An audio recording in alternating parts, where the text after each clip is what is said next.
Welcome back, Shelby. Welcome back. We're here on for part 2 of A Court of Wings and Runes, or ACOWAR. So if you haven't watched the first part, it's already out. We recommend listening to that first before you listen to today's episode. But as a reminder, spoilers. Lots of spoilers. Yes, so lots of connections. Yeah, so spoilers for all of ACOTAR, Throne of Glass, and Crescent City. Perfect. So, I love it.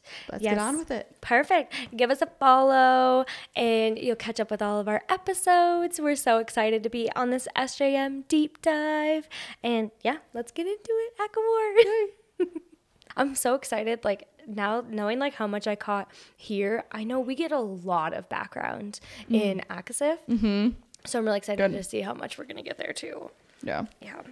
So we briefly touched on this before we moved to like further in the book as we get closer to the meeting with the High Lords and the battle. Yeah.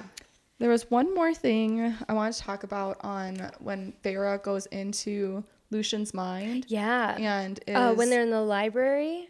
Or when they're in the... I think they're in the House of Wind. Right, they're in the library in the House of Wind. Yeah. And Elaine is just looking out the window and... Lucian, this is the first time that he's seen her, and he doesn't really realize that Feyre and Nesta are there. And Feyre kind of like, holds Nesta back. And the specific part that I was interested in, it's as Lucian is thinking about Elaine, and he goes, but he couldn't breathe as she faced him fully. She was the most beautiful female he'd ever seen.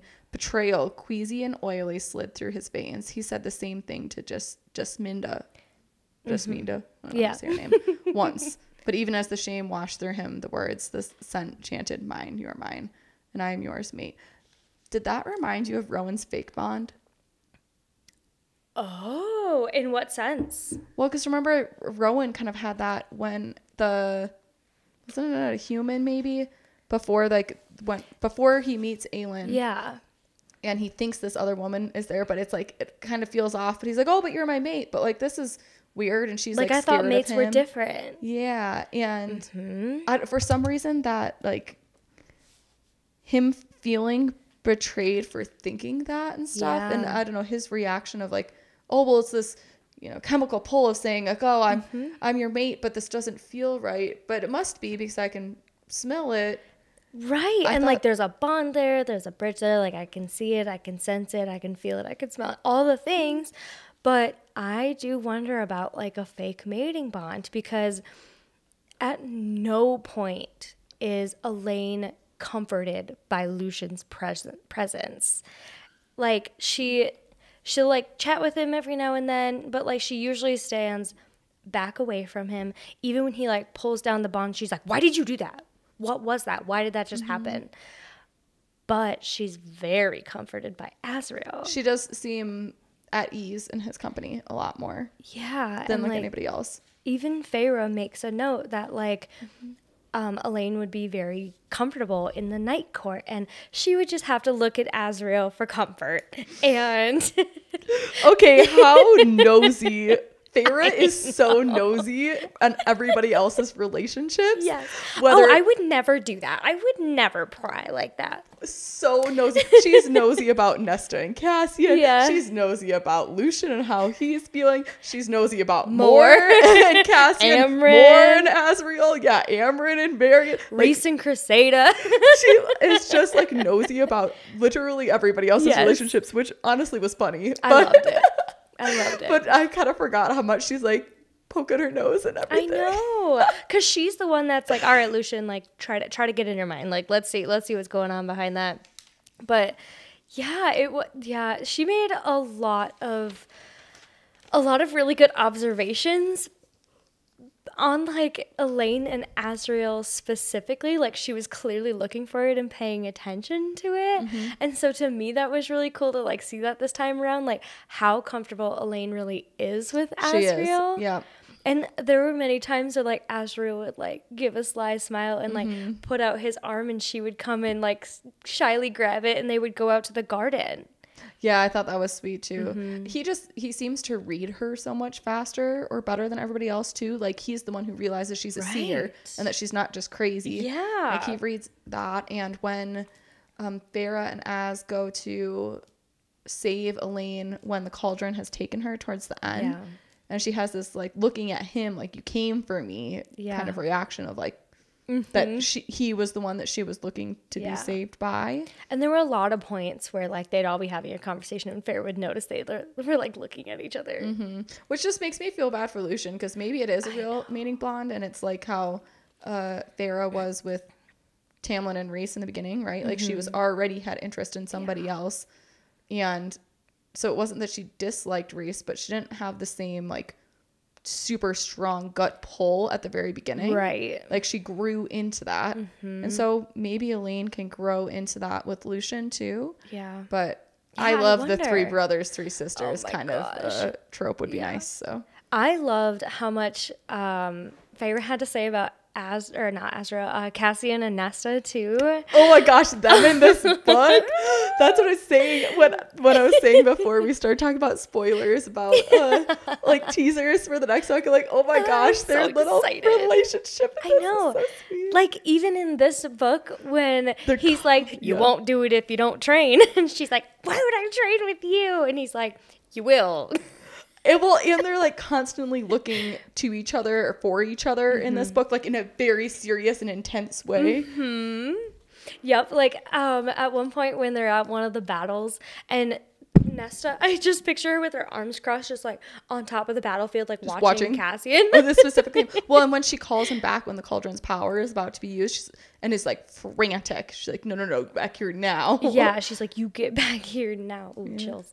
Yeah, because I've seen some like TikToks about it, and when she's screaming his name like Cassian, like in the back, I'm like, I get chills because they're like clearly like my favorite couple. But I'm like, oh my gosh. There was one point though where Farah goes, wow, I didn't realize you've been watching the general's actions so well. Closely. Yeah. Well, and vice versa, because she recognizes when Cassian is hurt and stuff and nobody else has even noticed. But there's some point when Cassian reads her well also, and Farah makes a comment about like, oh, I didn't know that Cassian was so good at reading people, but I guess you have to be to command armies because you need to know like if they, I don't know, I forgot about that comment. Whatever. And so it is another example of how they're well matched in needing to be able to understand some other people's feelings around them. Oh, that's so interesting. I love it. Oh man, I love to hear about the mates and like everybody's theories on the mating bonds and everything. It's so interesting. Do you think that Amren can have a mate now that she's just a high fae? I hope so, but I wonder because because now she's like not maid anymore. Well, she's still maid, but so is Farah. Farah is maid. Yeah. Oh, and remember at the end of this book, she's like no longer right. Like they say like, oh, she's just a high fae now. Yeah. I don't think it's going to be a strong thing necessarily in the series, but it makes me wonder if that could be in the background. I know. I love her relationship with Varian. I love when they're like all together and he comes in and they just like start kissing. He just picks her up and walks away. They're like, all right, see ya. When like there has been like no say about what had been going on with them. Well, but, they've like, been so quiet. Yeah. Yeah. Like we knew that they had a serious enough thing that he warned Amren, about like the attack in Summer Court. Right. And obviously all of Night Court comes to save Summer Court because of that, and that she's like wearing the jewels underneath her shirt, like. And Farah goes, "Good luck prying those off of her. Yeah. She won't take them off." Yeah, so that was really, really sweet. And then like before Amren goes in the cauldron and is like, oh yeah, well free me and like I'll try and only take out everybody else. And Farron's like, no, please don't do that. No, but I love you. It was so sweet. Please don't go. That was a really sweet moment. So I really, that was so sweet. I don't remember if they have any moments like that in ACOSF or if they should move on from that, but I would love more of it. I would love more of it.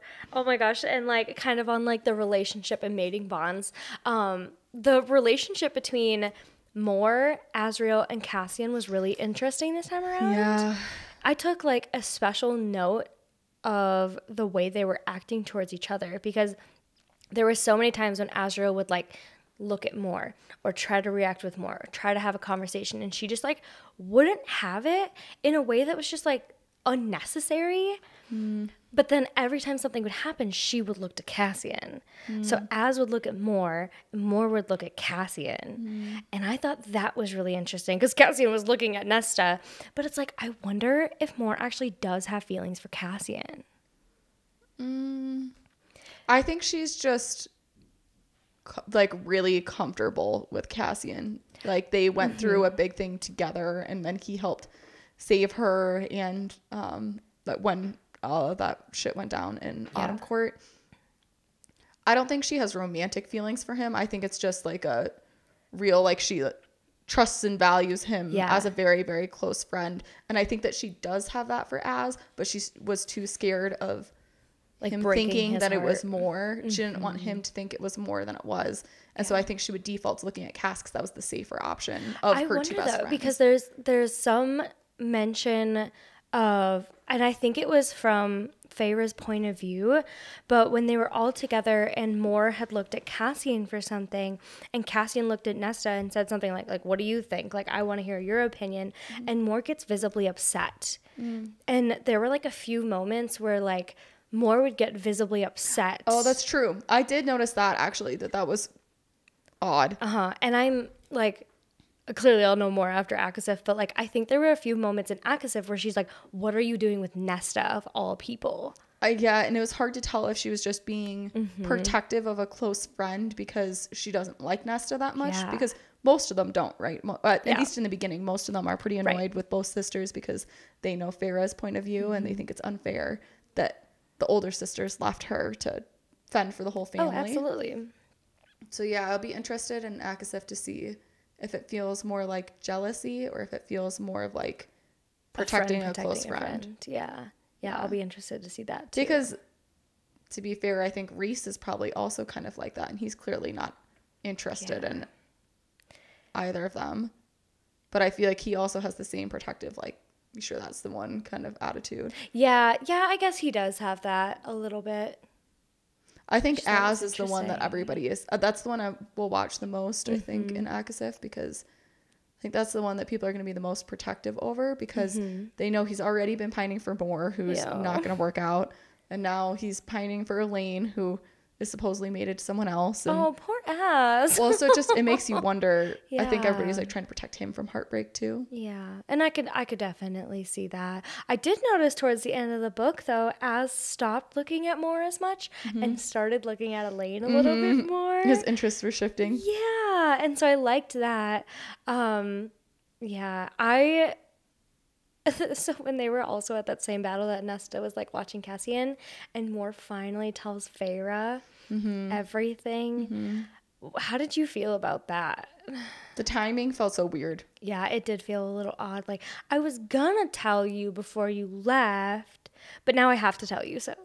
Yeah, I don't know. I feel like it's not a little too late. Like, that's the wrong way to put it. 'Cause never too late, right? I'm always proud of anybody for coming out when it's time for them. Right. But man, it felt like that dragged on way longer than it needed to. Like, I feel like literally 500 years. Yeah, and I understand there's a lot of stigma in the society she grew up in. But I mean, she's been so close with the inner circle for 500 years. Exactly. Seems like somewhere along that time.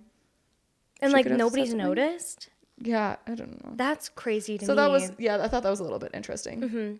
And I felt like it was like almost, oh gosh, I don't want to say this because I don't want to be like cruel or like insensitive or anything, but like I kind of felt like it was a little bit like a cop out because like she had been with, was it Helion that she was with? She had been with Helion, and granted, like Helion likes both genders, sexes, whatever, but it's like, why would you so willingly go to bed with somebody else if you know that that's not what you want? Well, she said that she enjoys that sometimes just from like a physical entertainment perspective, but like in general, she connects better with women is what she said. Yeah. I hated that scene more from a like, it's basically rubbing it in Az's face. She did it on purpose. So that he doesn't think, whatever. You're just hurting him. Yeah, like his big declaration of love, instead of just saying, hey, I don't feel that way. She's like, oh, let me try and make you feel worse and jealous. Exactly. Like, let me try to show you that you don't even have a shot. Like, if you guys are this close and you have been for so long, like, use your words. Like, let's, like, be mature, like, Faye, and not hurt each other. Yeah. And so my guess is that's how I'll feel about ACOSF, is that Moore is trying to hold on to this sense of normalcy of what the three of their relationship was like. Yeah. And that Nesta is throwing a wrench in that. Because Moore was his focus for so many years. Which I'm glad that there are being wrenches thrown into this, because that's just like a toxic friendship. It's so unhealthy. Yeah. It's so unhealthy.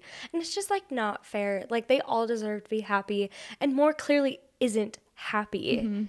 So I hope she finds somebody else to kind of have her attention on, because all of her attention is on Azriel and Cassian.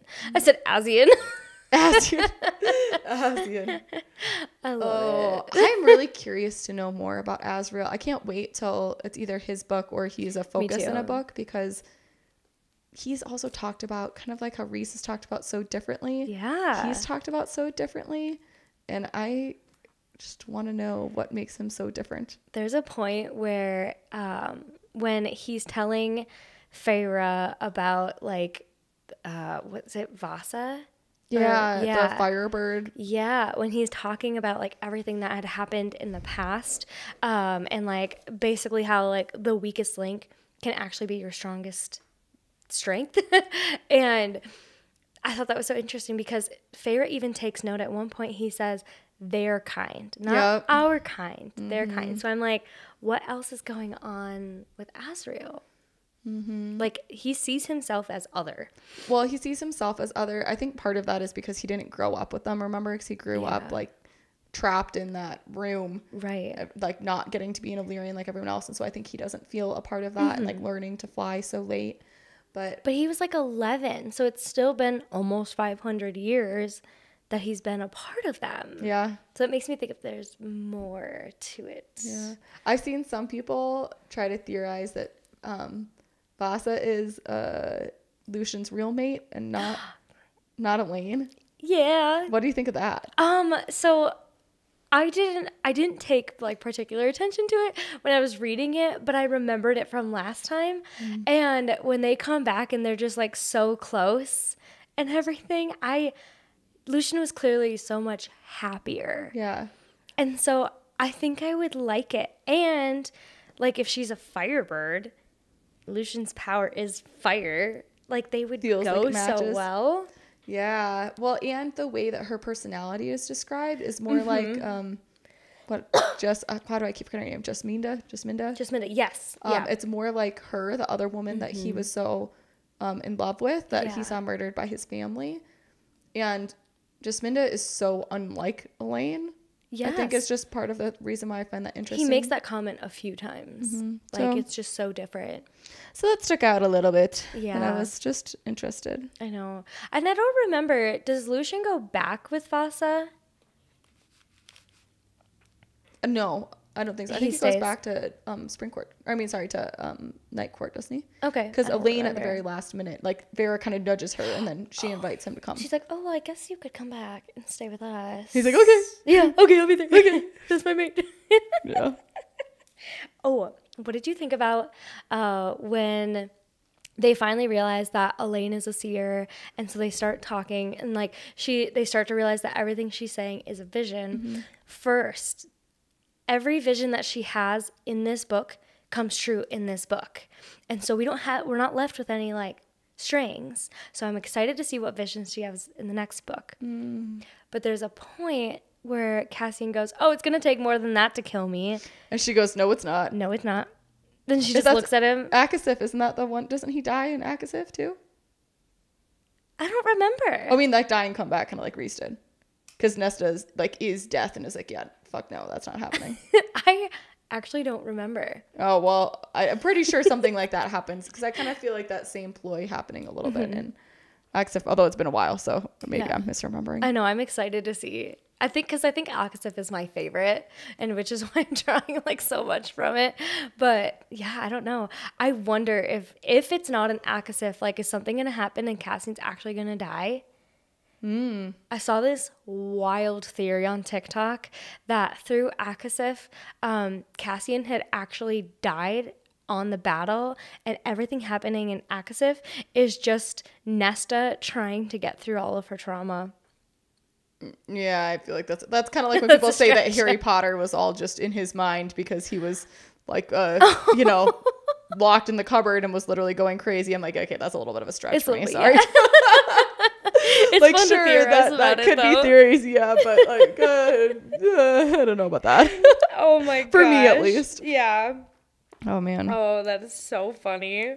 Okay, so thinking of people, let's talk some more about Lucian and his family line. Oh my gosh. I love it when they're at the High Lords meeting and Reese goes, whatever you just figured out, please don't say it.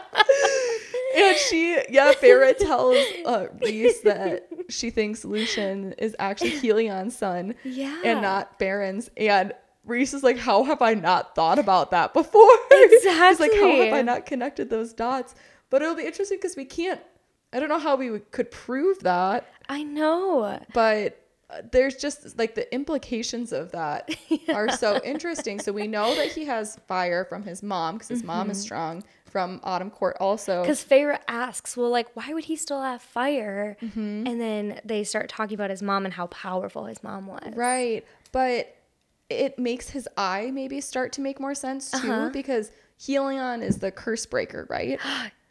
Oh, yes. And so it makes me wonder if maybe that's like if Lucian is getting a little bit of those powers and he's just happening to get it through his eye of like seeing through curses or I don't know, spells and bonds and things. Like if he's seeing through things the same way that Helion could, because he's getting that power from him. Maybe he already had those powers and the eye's like exemplifying it. Yeah, like maybe it's like strengthened it. It's given it a place to focus. Yeah. Sort of. Oh my gosh, that's so interesting. Well, and I just love Helion too. Yeah.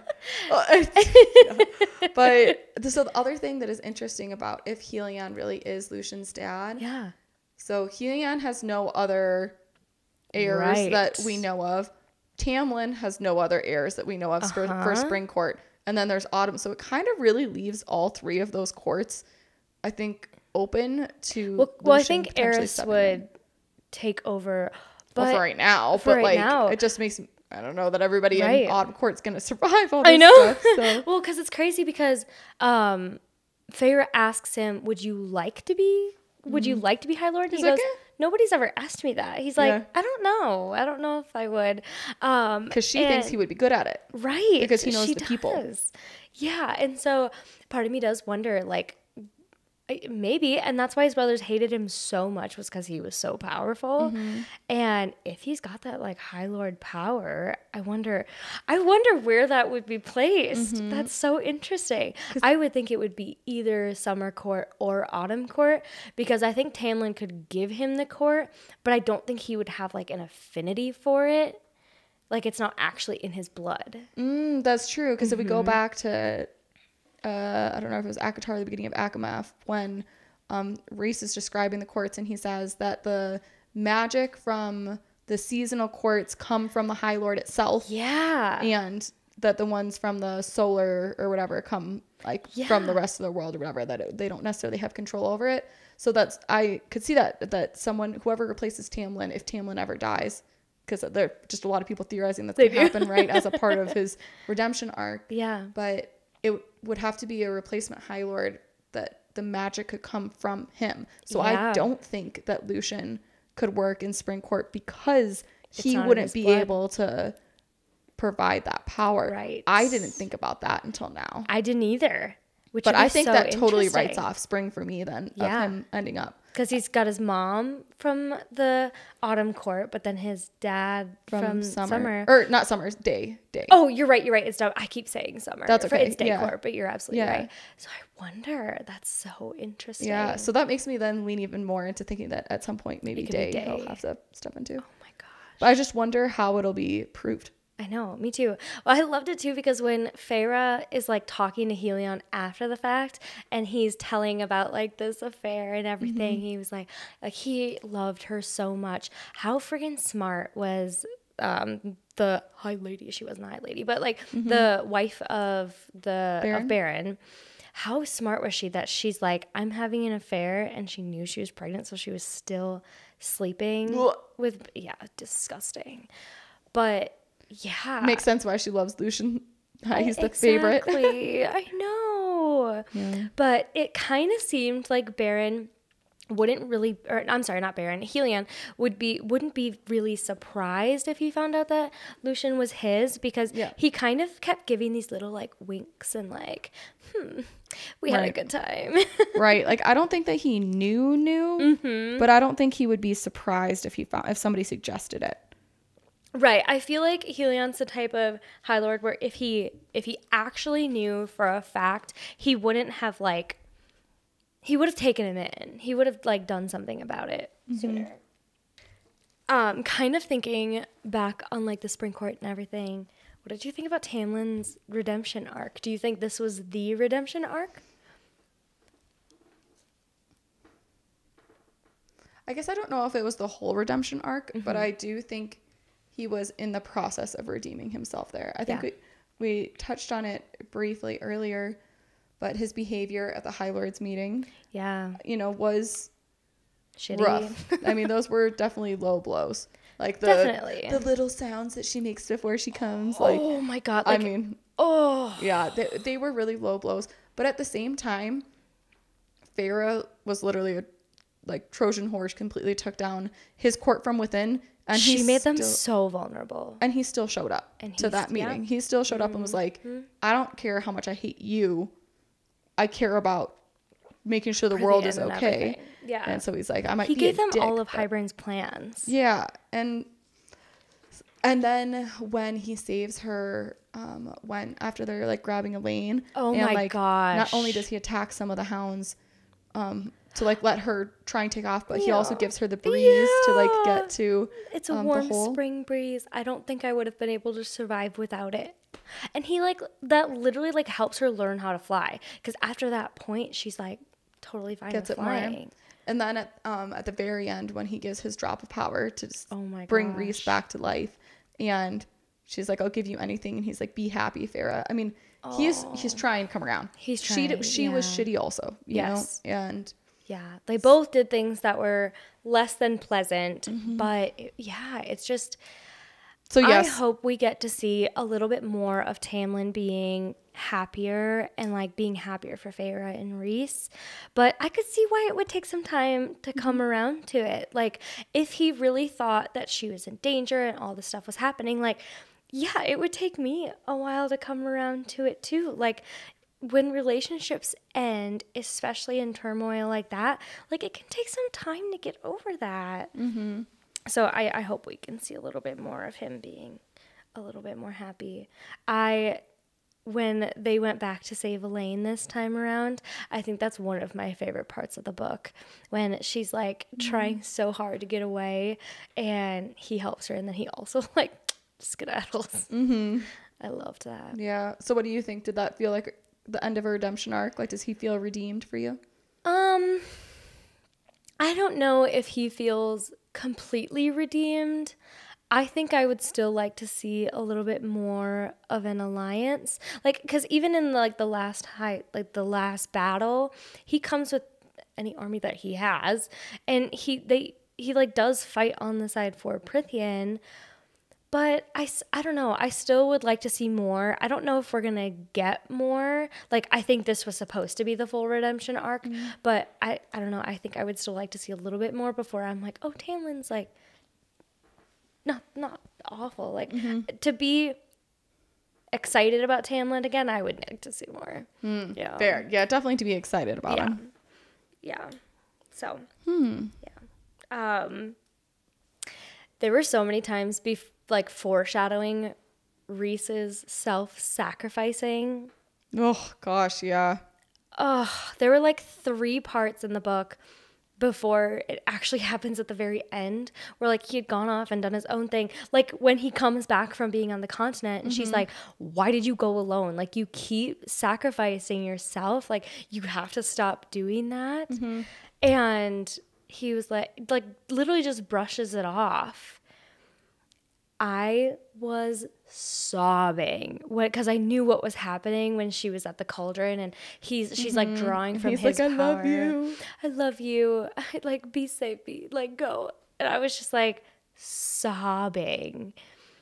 Like, how did she not realize that that's what was happening? Yeah, I guess her focus was elsewhere. It was tough though.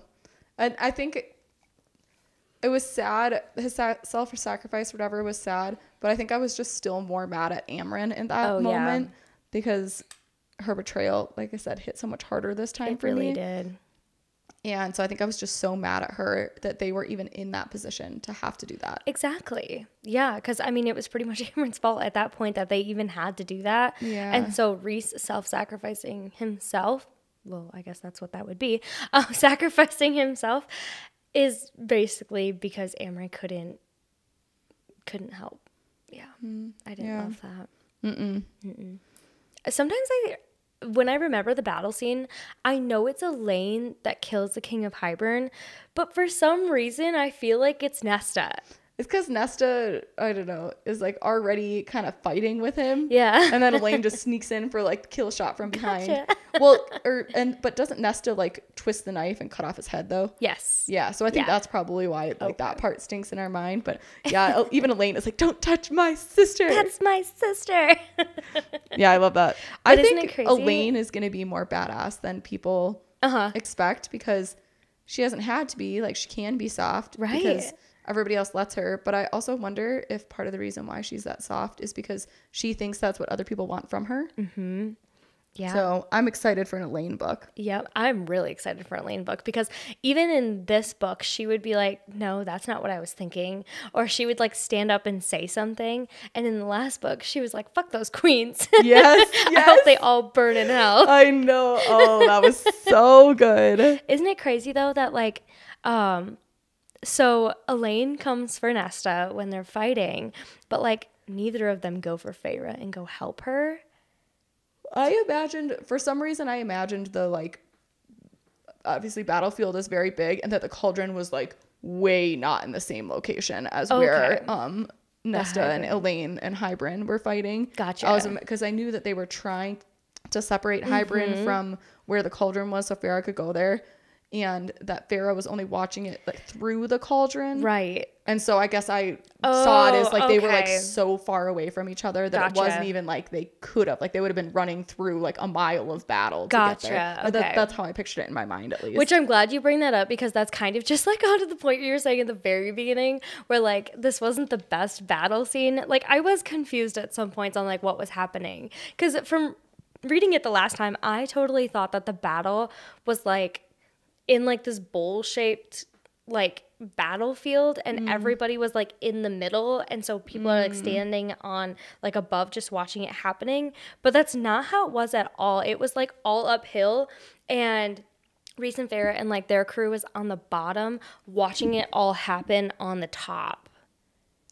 Maybe that's what it was supposed to be. I feel like in my mind it was a little of both. Like there was like kind of some valley, there was some uphill, there was some like woody kind of area, I don't know, on the side. There was like, I think I just imagined it as like so many people, like so large. Yes. There was just a lot going on. But it was like a mile wide or something. But the biggest reason why I saw such a split is because Nesta was trying to lure Hybern away by calling that power, and how long Amren and Feyre are charging forward to try and get to the cauldron. So I just imagined it as being far enough that there wasn't really a that makes a lot of sense though.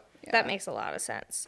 What did you every time though when I read or think about that scene when it's like, oh, and then Tamlin and friends came, and then Papa Archeron and the humans come. It's like all I can imagine is that like Avengers Assemble scene from what is the most Endgame, yes, when they all come and land and they're coming through the portals and they all land and they're all facing them. That is 100% what I pictured. Oh my gosh, that's absolutely what I pictured too.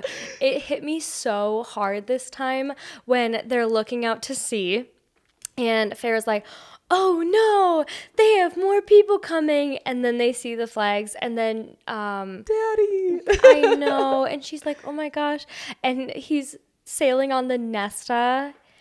And then when he goes to Nesta to like try to save them, and he says to her, I loved you since the first moment that I held you. I'm so sorry for everything. I'm so sorry.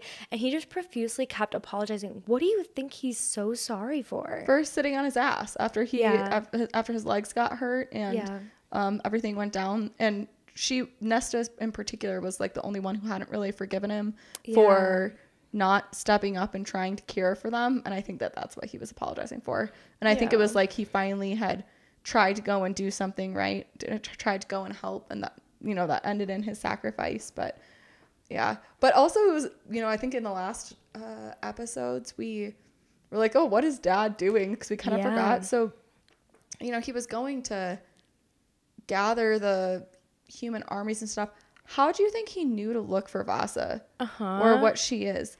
Because he was, you know, going to these sketchy meetings about the future of Prithian and things, or some threat to Prithian, right? So we knew he was doing that before he was gone for months. But I don't know how he necessarily got himself so wrapped up in that. He's a prince of merchants. Right. But how does that get you on the same level of like knowing details about the human queens on the continent? Right. Like those feel like very different levels of social class. Yeah. And how did you know that your kids were all Fae? Yeah, there's just a lot that I don't understand how he knew unless he had some other in. Exactly. Unless he like already knew what was all going on and everything, which is why he had word marks on his house. Yeah. I don't know that I put it in my notes here. There's another point where there's like a piece of jewelry or something that Farah recognizes as something that she had seen from her father's study or like somewhere in his travels. And she makes a comment about that too. It was so old that she couldn't place the value of it. Yeah. And I don't know. So I don't understand how he knew to look for Vasa or knew that she was a firebird, right? Because that was the other thing. Like he had to know to go to that specific guy that had the spell over that sixth queen. Like, how did he find that information? Yeah, you know? I wonder that too. Because I kind of forgot it was him that found her and not Lucian, because even when Lucian comes back with her, Lucian isn't actually the one who found her. Lucian caught up with them later. Exactly. And Papa Archeron is the one that warns them about the big war and how they have to go and help and all the things. And so, it's just wild to me. I'm like, there are so many questions left unanswered for Papa Archeron. Specifically, I don't know. It makes me also wonder that Vasa is being held by some guy who like controls her. Don't we find out more about her and that whole thing in ACOTAR? I think we do. I think so. Because isn't she near that lake where Koshi is and where Nesta finds the crown or whatever? Yeah. So I think we find out more about her in the next one. And I just don't remember I don't what remember it was either. And I'm hoping that we find out more about how her dad got and how Archeron dad got involved. I hope so too, because I don't remember if we do find out more about him in the next book. I know we find out a lot about Nesta and her feelings and how she felt about everything happening. But I don't know if we actually find out more about what he was actually doing on this major continent that we don't actually know that much about. Yeah. That stuck out to me for sure too. Yeah. Did you notice on the map that more things were filled out this time? Oh. So, like, if you look at the map... Like, there's more cities that are marked on it? So we've got the prison that's on there now. We've got Valaris, the Court of Nightmares. We've got the palace in the Dawn Court. And over on the continent, we have Montessori, Valahan, and then... Rask pointed, like, way over to the right. Yeah. So I'm like, what's going on in Rask? And when you've got, like, in the middle here... Oh, Rask. And then in the bottom, you have Scythia. Yeah. But have you noticed that where like the mountains that's and the lake? Yes, that's the lake. But also it looks like Africa. That's funny. I had not noticed that, but yeah, I guess it does. Yeah, because they mention what is it? Those three regions of it must be the fairy realm regions. They do mention those as like one of them has money, one of them has like power and like Rask has both or something, or is like large enough to have both. I didn't remember that. It's maybe towards the beginning. I know really I highlighted it, but it would take me a second to find where it was. That's okay. But I did somewhere, and then when they're talking about those 3 regions, they talk about them briefly because they're trying to decide if it's worth like rallying people from there, or like if those people ended up supporting Hybern, they're like concerns over that. So that's really interesting. It was mostly in passing, but since it was on the map, it does make it more interesting. Did you notice, so when they went to save Elaine and she ended up taking the ferry back, and her name was Briar. I was literally just looking at this. We have to always have some twin moment during this. Always. Yeah. Yes, Briar, the girl that was saved, who was like getting tortured in Hybern's camp and Farah passes by and she's like, I just can't leave her. I can't leave her. I can't leave her. Interesting name, Briar. I've seen a lot of fan art of Miss Briar. Does she look like a certain witch from Throne of Glass? Which one? Briar? She's one of the 13. Isn't her name Briar? Hold up. That is not where what? I was not going there at all. What? I thought that's where you were going. Sorry, never mind. Yeah, that's... Keep going. Yeah, I don't know. The fact that she even has a name, I mean, just like this random girl she says has this name and everything. And when they talk about her like moon white skin, and I don't know, there was some other feature they talk about, and the fact that her name is Briar, which is the name of one of the repeat names. Yeah, because she said that I think before sometime in like an interview or something, that she does not like, she doesn't have 2 characters with the same name. Oh my gosh. So I'm like really sure that that's one of the 13 is her name. And we've Briar, definitely talked about how we think that the 13 didn't actually die, but maybe went they somewhere else. So I think that Briar, the girl that was saved when Farah was trying to get Elaine, I think that she's one of the 13 from Throne of Glass. Oh my gosh, that is so interesting. I did not put that together at all. Yeah. I was gonna say, I think she's Tamlin's mate. Oh. And I think that's why he was so gung-ho to save them. Oh. Because... Did we see any other interaction between Tamlin and Briar? Not yet. We only know that he helped save all of them. Mm-hmm. But the reason that I think that is because Hybern is very picky on who he chooses to torture, and he specifically chooses Elaine because it's gonna hurt Feyre, where there's no way that Briar is just like some random person, some random human that happens to be. And I don't think Tamlin would be as like adept to save Feyre unless there was someone important in their group. Because I'm pretty sure he tries to get Azriel and them out first. And that's why he's helping Feyre, is so Azriel can just like get him and Briar out as quickly as possible. Interesting. Wouldn't that be interesting? Yeah, I don't remember Briar having any part in ACOSIF. So maybe she'll come back later. Maybe she won't come back at all. I don't know. It's also possible that we're just reading way too deeply into something we don't need to. Which happens also, but... Theories about Briar. Who is she? Yeah. Very interesting. Oh my god. Oh, yeah, that would be funny if that was maybe where she fit in with Tamlin. But so all we know now is that she's been left off with some folks in winter. Yes. That's where she gets dumped with them. Yeah. Because they have fuzzy animals. I know, that was so cute. That was so cute. Fuzzy animals, huh? She likes somebody's fuzzy animals. Oh, I didn't even think about that either. I didn't either until just this second. Tam was a fuzzy animal. All right. Well. Oh my gosh. Oh my god. Speaking of animal, though, Growl is a blush. Oh my god. Drown out the sounds of the dog. Oh my god. But to be fair, if you read that page, like a couple paragraphs above that, Reese does put a shield around the tent, which I think is supposed to be a sound shield, like right before that happens. I didn't remember that happening. I think just because I hear so many people laugh about the growls of pleasure. But so I don't think anybody else could hear it. I think it was happening within the privacy of their own tent. But could you imagine if they were, though, and people are just dying and he's like,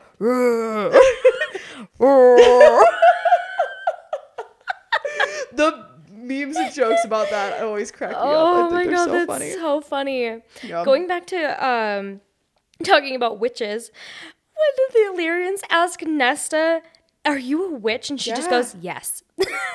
Cassian's like, "No, you're not. You're not a witch. You are not." And he goes on about how she's not a witch and what a witch means, and she's like, "Well, I still could be one." Well, didn't you think that was interesting, though, that they specifically described how a witch was different from a fae? Mm-hmm. That it's they amass power beyond their natural reserve. Right. So I thought that was really interesting. Because I wonder if that was foreshadowing, if maybe one of them really, like, I wonder if... Witch? Yeah. Like more?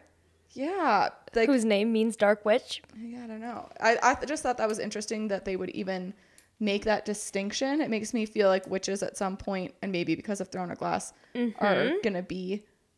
more important because they can amass power beyond what they should have. So that kind of brings back to Briar, right? So she's with Moore's bestie now in the Winter Court. Which was adorable, by the way. Oh my gosh, that was so cute when they were squealing. Oh, I loved that. It's like kind of the first time that you see Moore just like overly... Be a person. Yeah, I loved it. But so if Moore's name means like dark witch... And now Briar, who theory could be one of the 13, and now she's with Moore's bestie. It's like there could be a connection here, and like maybe some more power. It also it kind of thinking about like the witch and like the power that they like basically, it reminds me of like taking from the ground or taking from wherever. It kind of reminds me of Venom. I was wondering if you were gonna go there. Yeah, I don't remember much about the witch's power in Throne of Glass. I read it too long ago. Besides that, they have the what's it called when they explode in power, sacrifice themselves. The yielding. That's the only thing that I remember about them. But maybe I'll have to do some research again and look back at it. Yeah, to see what exactly that is and how that might fit in, or who we think might be right. The witch. So interesting. Oh my gosh. What else we got here? I know. Az giving Elaine truth teller. That was one of the pieces where I think it reinforced there's something crazy happening between Az and Elaine. And both Cassian and Reese are just kind of like... Farrah's like, has that ever happened before? And they're like, no. He does not let anyone else touch that knife. Yeah. And we spend a lot of time away from our friends and family in this book. And so I want to know what's going on while all of this is happening. Like, are they really just spending so much time together? Like, who knows? Yeah. Yeah, I need to find that Azrael bonus chapter. Oh my gosh, I know. I haven't read it either. I think it's from ACOSF. We'll have to look up, see if we can find all of the other versions. Because I think I do have a newer-ish version. And so I wonder if it's in the back of mine and I just haven't even seen it. Yeah, well, I think it's like how the new Crescent City is going to be, where like Barnes & Noble and Target and Walmart and all the ones, I think they had different bonus chapters. Oh, that's really so interesting. Even if you have a new one, it would be like where you got it. Yeah. Because I think I got mine from Barnes & Noble. So I don't know. Yeah. But the only other thing that I have that I wanted to specifically make note of, I didn't realize the bargain about when it's time to go there, we go together. It's a bargain talking about when, basically when they're going to die together. I didn't realize it happened here. I didn't either.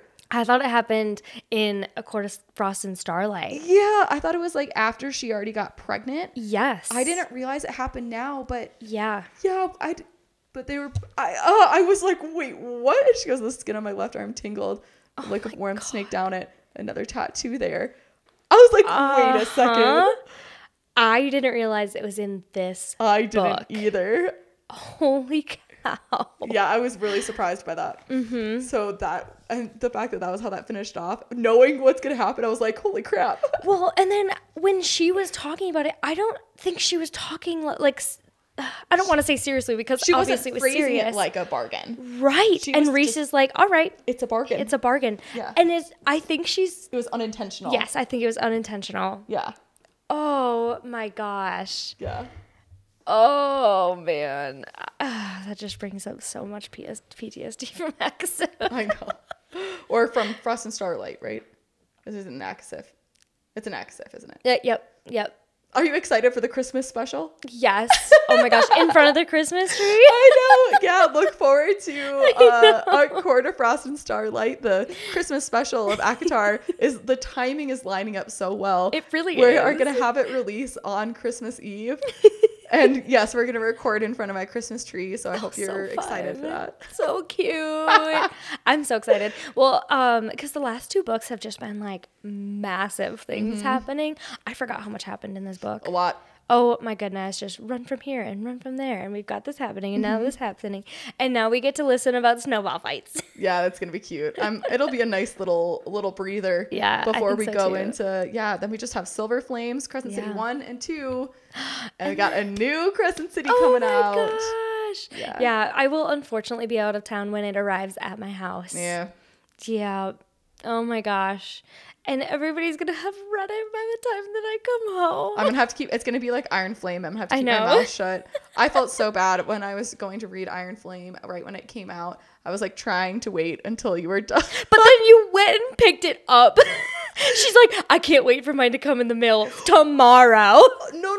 It wasn't tomorrow. It was because Amazon had some issues with their shipping. Remember, mine was perfectly fine. Well, so some of the pre-orders got the delivery got pushed way back because they didn't actually have the right amount of stock for it. Oh, really? Because I think a lot of people pre-ordered it and then they kind of each of the businesses didn't really realize exactly how many pre-orders they were gonna have, and so when my delivery date got pushed back weeks, I was like, oh, I don't know if I'm actually gonna get the first edition or get one now. And so that was why I ran out to get one. But it was really funny because she's like, oh, I'm not going to start it. And then I see on Goodreads you're halfway through it. Yeah. And I was like, dude, you literally said you weren't going to start I know. I'm the worst. Yeah, I read that book in 2 days and I read this one in 10.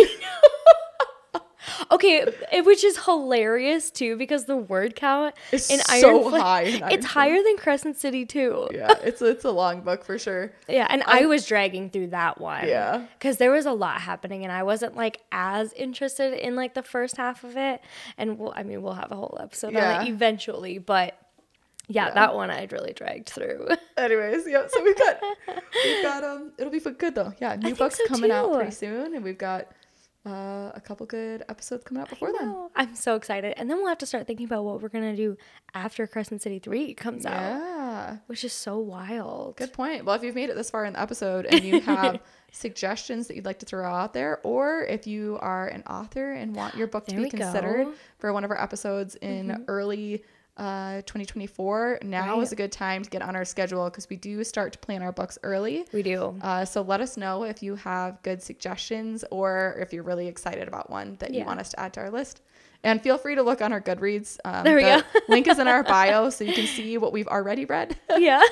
But yes. I love it, which is so fun. We also do book clubs every month. And right now we're focusing on SJM Deep Dive. So today, when we meet with our book club, we're doing ACOTAR and ACOMAF. And then for December, we'll do ACOWAR, Frost and Starlight, and probably Silver Flames. Yeah. And then January will be all Crescent City. Yep. And so for February, we're definitely open to ideas. If you're looking to join a book club in Denver, we have been having so much fun, so many new faces, and we've got a group chat to be added to as well. So give us some advice. Let us know what kind of books you guys are looking at. There are some series I definitely have on mind for 2024. Yep. But we know how TBRs go. Yeah, they're just suggestions. They're suggestions. It's like a rough outline. Yep. That I don't end up getting to. Awesome. Perfect. Well, thanks so much for joining us today, and we'll see you next time. We'll see you next time. Bye, guys.